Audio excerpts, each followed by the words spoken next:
Bismillahirrahmanirrahim. Assalamualaikum warahmatullahi wabarakatuh. Wahai anak-anakku, murid-muridku yang senantiasa dirahmati oleh Allah Subhanahu wa Ta'ala, marilah kita lanjutkan pelajaran kita, ngaji belajar urip. Kali ini kita membahas mengenai pilar-pilar kasih sayang. Bila kita berkunjung ke rumah teman kita di daerah Jawa, khususnya Jawa Tengah dan Jawa Timur, kita banyak menjumpai rumah-rumah yang bergaya lawas atau kuno. Kita pasti menemukan adanya ruang utama, ruang tamu, atau ruang keluarga yang selalu ada 4 pilar di dalamnya sebagai tiang penyangga atap. Itu merupakan ciri utama rumah-rumah gaya lama yang sebagian besar masih berdinding kayu jati. 4 pilar itu bukan hanya sekedar untuk kekuatan atau keseimbangan, namun memiliki makna yang lebih dalam. 4 bisa berarti 4 kiblat, yaitu timur, barat, utara, dan selatan. Bisa juga bermakna sedulur papat, yaitu 4 hal yang menyertai bayi lahir dari rahim ibunya: air ketuban, darah, bayi itu sendiri, dan ari-ari. Namun bisa juga 4 sifat kerasulan: sidik, amanah, tablek, fatona.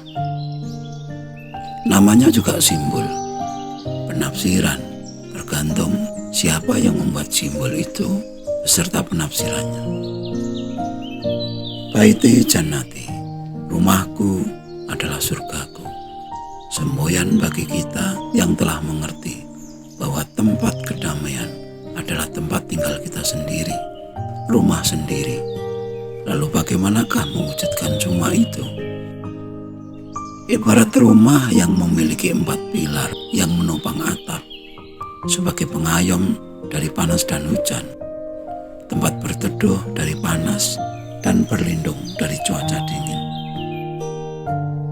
Sebagaimana 4 pilar yang ada di dalam rumah untuk menjaga agar atap tetap kokoh, maka bangunan ketentraman atau kasih sayang, di mana kasih sayang itu sebagai atapnya, maka dibutuhkan 4 pilar untuk menopang kasih sayang itu, yaitu 1 memahami, 2 memaklumi, 3 memaafkan, dan yang keempat adalah memuji. Memahami menjadi pilar pertama untuk melangkah ke langkah-langkah selanjutnya, yaitu memaklumi, memaafkan, dan memuji. Memahami adalah hasil dari belajar. Belajar belum disebut berhasil sebelum dapat memahami apa yang kita pelajari. Belajar berenang tidak ada gunanya sebelum kita benar-benar bisa berenang. Belajar menjahit pun juga demikian. Kita pasti maklum akan hal ini. Belajar memahami hukum tabur tuai, sebab akibat, juga tidak kalah pentingnya. Melatih pola pikir kita agar selalu rasional, memahami konsekuensi.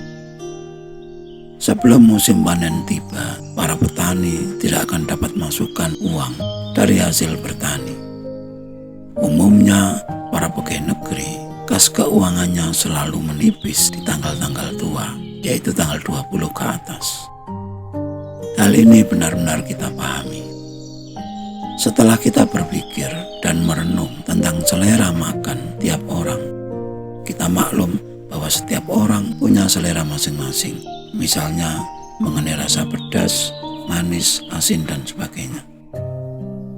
Dengan melihat perbedaan sikap orang-orang yang berbeda-beda terhadap kita, kita pun jadi maklum bahwa tidak semua orang suka dengan kita, tidak semua orang cocok dengan kita, atau bahkan tidak semua orang berselera dengan kita. Jadi tidak ada gunanya menuntut untuk disukai semua orang, apalagi dihormati semua orang. Memahami hal-hal yang seperti inilah yang dikatakan belajar yang sebenarnya, yang dapat menjadi modal bagi kita untuk menemukan pilar-pilar kasih sayang.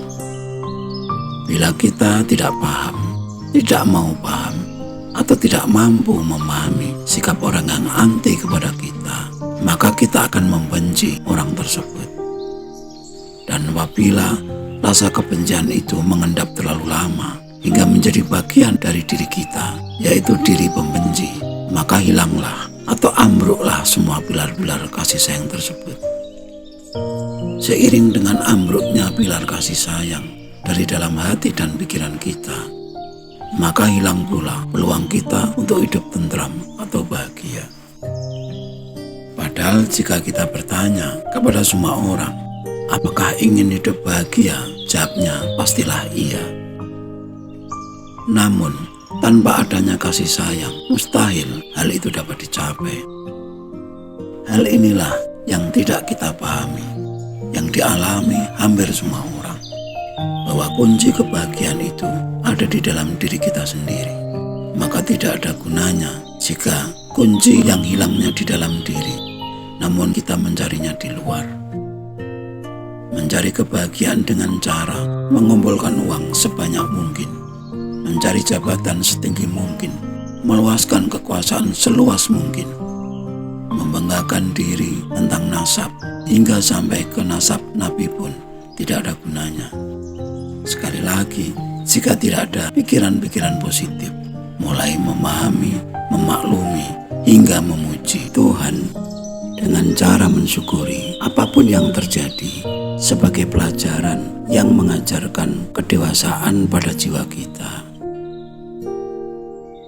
Selama kita sadar bahwa kehidupan ini adalah sekolah kehidupan, pendidikan bagi kita untuk mengerti jalan pulang kepada Tuhan, yang menjadi tujuan utama makhluk hidup diciptakan, di mana setiap kejadian sengaja dihadirkan untuk kita pahami, untuk kita maklumi, untuk kita maafkan jika memang ada yang harus dimaafkan.